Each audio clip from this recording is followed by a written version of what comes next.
ঘরের মধ্যে বসে না দেখা জনগণের কাছে গিয়ে জিজ্ঞেস করেন। আমরা বিভিন্ন জায়গায় গিয়ে মাতবরি না করে ইয়ার থেকে জিজ্ঞেস করেন জনগণ কি চায়।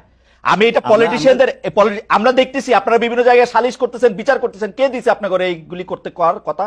সাথে কথা বলতে চাইছি, আপনারা আমার সাথে কথা না বইলা আপনারা স্ট্যাটাস দিয়ে দিচ্ছেন যে আমি প্রতারণা করছি। আপনি জানেন প্রতারণা শব্দের মানে জানেন? এই শিখছেন আপনারা জার্নালিজম, যে আমরা আমাদের সাথে আওয়ামী লীগের লোক যোগাযোগ করলে আমরা ইন্টেলিজেন্সে তাদের নাম্বার দিয়ে দিব। এই হচ্ছে আপনাদের জার্নালিজম সম্পর্কে ধারণা। এই আপনাদের ধারণা। সংবাদ মাধ্যমে শেখ হাসিনা বক্তব্য প্রকাশের অসুবিধা কি? আর বিচার প্রক্রিয়া আপনি কেমনে করবেন? একটা ট্রাইব্যুনাল গঠিত হয়েছে, সেটাই আমি বলছি। আপনারা সরকারের থাইকে এটা করতে হবে, এটা কেমন কথা? দেখুন, আমরা জাতীয় নাগরিক কমিটি কিন্তু সরকার নয়, সরকারটা কিন্তু অংশগ্রহণ বিএনপির রয়েছে, সবগুলো মানুষের অংশগ্রহণ রয়েছে। এটা আপনারও সরকার, সকলেরই সরকার। এই সরকার বিচার প্রক্রিয়ার মধ্য দিয়েই যদি সরকার, আমি মনে করি এটা আমার ব্যবস্থা, আমার ম্যান্ডেট নেয় নাই যে আপনি মনে করতে না পারেন, হয়তো বা আপনি জুলাই গণঅভ্যুত্থানের সেই স্পিরিটকে ধারণ না করতে পারেন না। জুলাই স্পিরিটের গণঅভ্যুত্থানের স্পিরিট ধারণ করে নাসিরুদ্দিন পাটোয়ারি, আমার কথা শুনেন, আপনারা এরকম ট্যাগিং করেন না। জুলাই অভ্যুত্থানের একদম স্পিরিটটা ধারণ করেই আমরা বলতে চাই যে আমরা একটা গণতান্ত্রিক সরকার চাই। আপনারা ক্ষমতা আসেন, বিএনপি কে বাইর করে দেন 100 বছরের জন্য, এটা আমরা চাই, কিন্তু ভোট নিয়ে আসেন। হ্যাঁ, সেটাই, আমরা ভোটে যাব, কিন্তু ভোটের মধ্যে সেই জায়গাতে আমরা আওয়ামী লীগের কোনো পুনর্বাসন দেখতে চাই না। আওয়ামী লীগের পুনর্বাসনের কথা করতে আসলো, আপনারা নির্বাচন করবেন, আওয়ামী লীগকে ইলেকশন করতে দিয়েন না, নিষিদ্ধ করে দেন।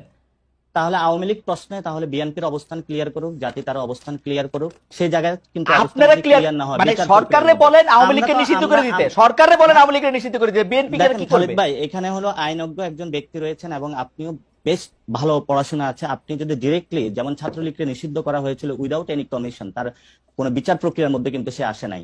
আপনি যদি আওয়ামী লীগকে এভাবে নিষিদ্ধ করেন উইদাউট এনি বিচার, তো সে কিন্তু কোনো কমিশন গঠন ছাড়া আপনি একটা দলকে নিষিদ্ধ করে দিলেন। করেন কমিশন গঠন করেন।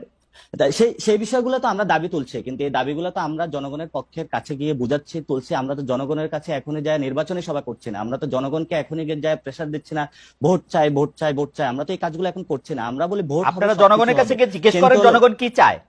এই ঘরের মধ্যে বসে না দেখা জনগণের কাছে গিয়ে জিজ্ঞেস করেন। আমরা বিভিন্ন জায়গায় গিয়ে মাতবরি না করে ইয়ার থেকে জিজ্ঞেস করেন জনগণ কি চায়। আমি এটা পলিটিশিয়ানদের, আমরা দেখতেছি আপনারা বিভিন্ন জায়গায় সালিশ করতেছেন, বিচার করতেছেন, কে দিছে আপনাদের এইগুলি করতে কথা? তাহলে আপনারা কি বিচার প্রক্রিয়াটা কি করতে চান? মানে বিচার কইরা তারপরে ইলেকশন দিবেন, এরকম দাবি আপনাদের?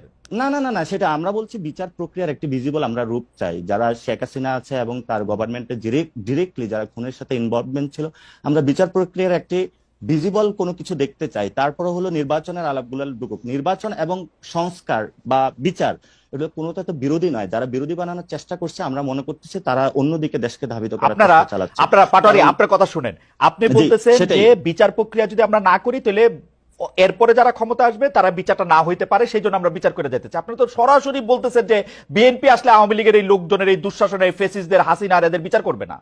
আপনি কি এরকম মনে করতেছেন?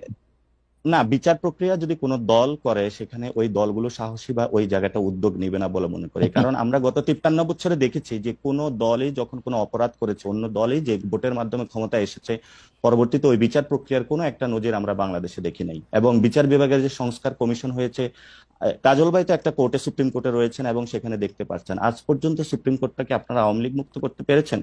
বড় বড় কথা বললে আসলে মানুষের সামনে হয় না। আপনি কি আপনাকে শুনতে পাচ্ছেন? আপনারা কি মানে কোর্ট আওয়ামী মুক্ত করতে হবে, এটা কিরকম কথাবার্তা? আওয়ামী লীগ মুক্ত করার তো দরকার নাই। আওয়ামী লীগের মধ্যে থেকে যারা অন্যায় করছে, অপরাধ করছে, তাদেরকে শাস্তি দিতে পারবে কিনা সেটা হচ্ছে কথা।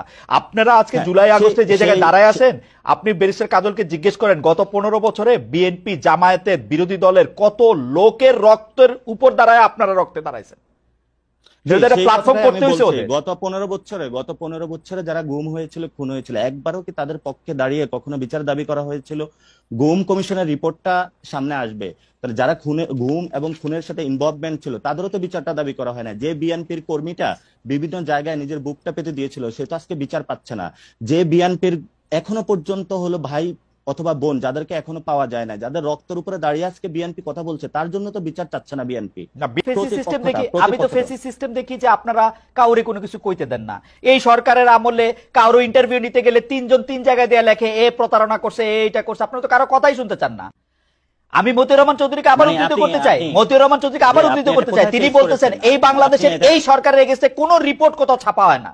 তো ওনারা কি সব ফেরেশতা?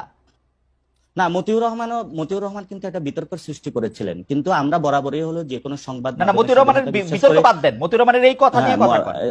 আমরা বরাবরই যে কোনো সংবাদ মাধ্যমের স্বাধীনতা, আমার সংবাদ মাধ্যমের স্বাধীনতার জন্য আপনি সর্বপ্রথম হলো আমাদেরকে পাবেন, যদি বুলেটটা পড়ে সেটা আমাদের মধ্যেই পাবেন, কারণ আমরা সংবাদপত্রের স্বাধীনতায় বিশ্বাস করি। এবং এই সরকারের সময় সর্বোচ্চ লেভেলের হলো বাংলাদেশের সংবাদপত্র এবং মিডিয়া যারা আছে সর্বোচ্চ স্বাধীনতা ভোগ করছে। আপনি মিডিয়া পাড়ায় খোঁজ নেন, বিভিন্ন জায়গায় খোঁজ নেই বলতেছি। আমি আপনার একটা তথ্য দিই, জনাব নাসিরউদ্দিন পাটোয়ারী, আপনাদের সমন্বয়কদের একজন জনাব হাসনাত, তিনি একটা টেলিভিশনের মালিকের ভবনে গিয়ে একটা লিস্ট ধরায় আসছেন যে এই 10 জনকে বাদ দিতে হবে, নাইলে সময় টিভি থাকবে না, ওইটাকে ইয়া করা হবে। খালিদ ভাই আপনার তো তাহলে মিডিয়া পাড়ায় অনেক বন্ধু বান্ধব রয়েছে, মিডিয়াগুলো কারা দখল করেছে, সেই মিডিয়াগুলোর ভূমিকা কি ছিল? এখন দখল করছে বিএনপি লোকেরা। এখন বিএনপি লোকেরা আর সমন্বয়ক বিএনপি লোকেরা দখল করছে, সমন্বয়করা দখল করে নাই। কিন্তু আজকে বাংলাদেশে যে 3টি মাস হয়েছে এই পর্যন্ত মিডিয়াগুলো কেন রিপোর্ট প্রকাশ করে নাই? সেই সময়ে গণ অভ্যুত্থানের এই পর্যন্ত কোন মিডিয়ার মাধ্যমে কোন একটা রিকশাওয়ালা যার ছেলেটা আহত হয়েছে, গুলিতে শহীদ হয়েছে, কোন একটা রিপোর্ট আপনি পড়েন নাই? সেই মিডিয়াগুলো আপনি পত্রিকা পড়েন না? হাজার রিপোর্ট, হাজার রিপোর্ট। নট অ্যাবাউট দাদা, আপনি পত্রিকা, আমরা বাংলাদেশের সবগুলা পত্রিকা পেয়ে থাকি, এবং আপনি দেখেন নাই কোন পত্রিকাতে জুলাই আগস্টে কারা নিহত হয়েছে সেগুলো নিয়ে রিপোর্ট করে নাই? প্রত্যেকটা পত্রিকা আমরা টু দা পয়েন্টে পড়ে থাকি। এবং জুলাই আগস্টে হত্যাকাণ্ড নিয়ে রিপোর্ট করে নাই পত্রিকা? খালিদ ভাই, আপনি বাংলাদেশের মিডিয়া পাড়ায় এখন যা চলছে আপনি এখনো দেখবেন, বাংলাদেশের মিডিয়া পাড়ায় এখনো এই গণ অভ্যুত্থানের পরেও কিন্তু আওয়ামী লীগের সংবাদ প্রচার হয়েছিল, এখনো কিন্তু বিভিন্ন জায়গায় আওয়ামী লীগের হলো গোপন বার্তা প্রচারিত হচ্ছে। ওই বিষয়গুলো আপনাদের কোনো অবজারভেশনে? না, অবশ্যই অবজারভেশন আছে।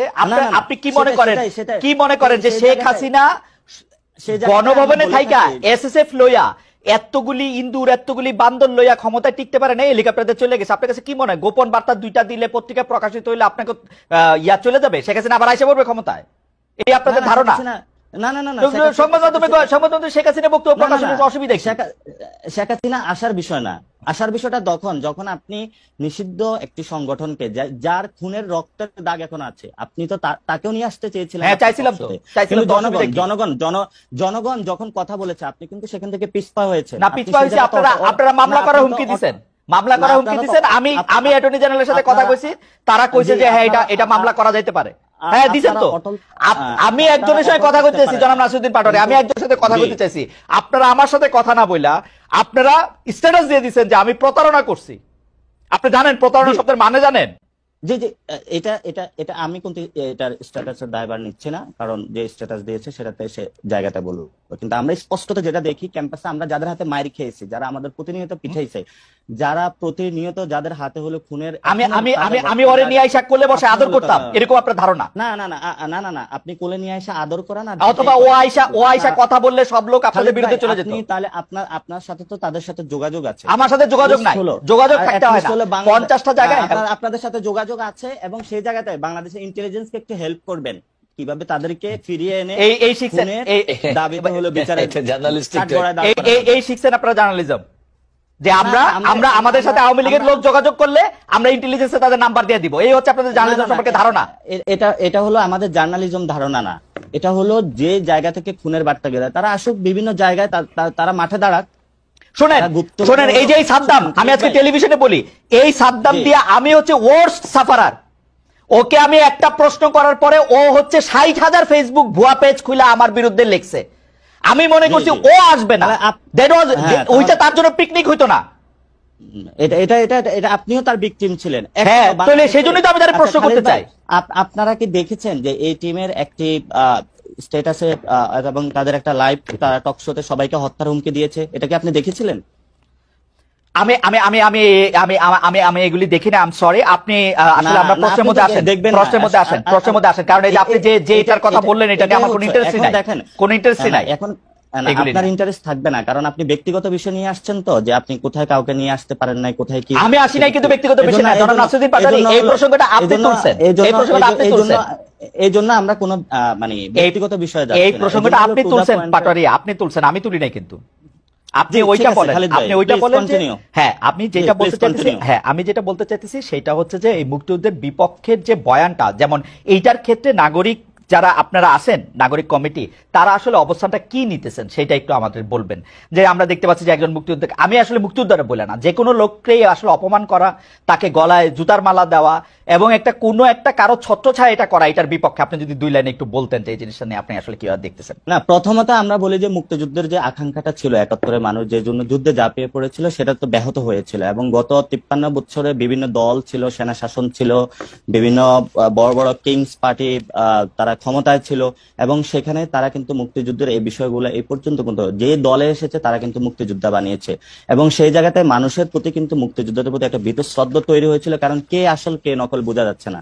ফলে তো আমরা যে জায়গাতে বক্তব্য রাখি সেটা হলো মুক্তিযুদ্ধের যে রিয়েল কোর স্পিরিটটা, সাম্য, মানবিক মর্যাদা এবং ন্যায় বিচার, সেই জিনিসটা আমরা ধারণ করি। সেই জিনিসটা ধারণ করে বলেই কিন্তু আমরা 24-এ উঠে দাঁড়িয়েছি, এবং 24-এ সেই আবেদনের ভিত্তিতেই কিন্তু আমরা মাঠে রক্ত দিয়েছি। এবং আমরা এই ক্ষেত্রে কোনো মুক্তিযোদ্ধার সাথে কোনো বেমানান কোনো কিছু করা হবে, অথবা তাদেরকে হত্যা বা গুম করা, অথবা তাদেরকে অ্যাসাল্ট করা হবে, আমরা কখনো এগুলা কোনো সমর্থন করি না। ইভেন আমরা কোনো ব্যক্তিকে আইনের শাসন নিজের হাতে তুলে দেওয়াকে অপছন্দ করি, এবং এটার আমরা তীব্র বিরোধিতা করি।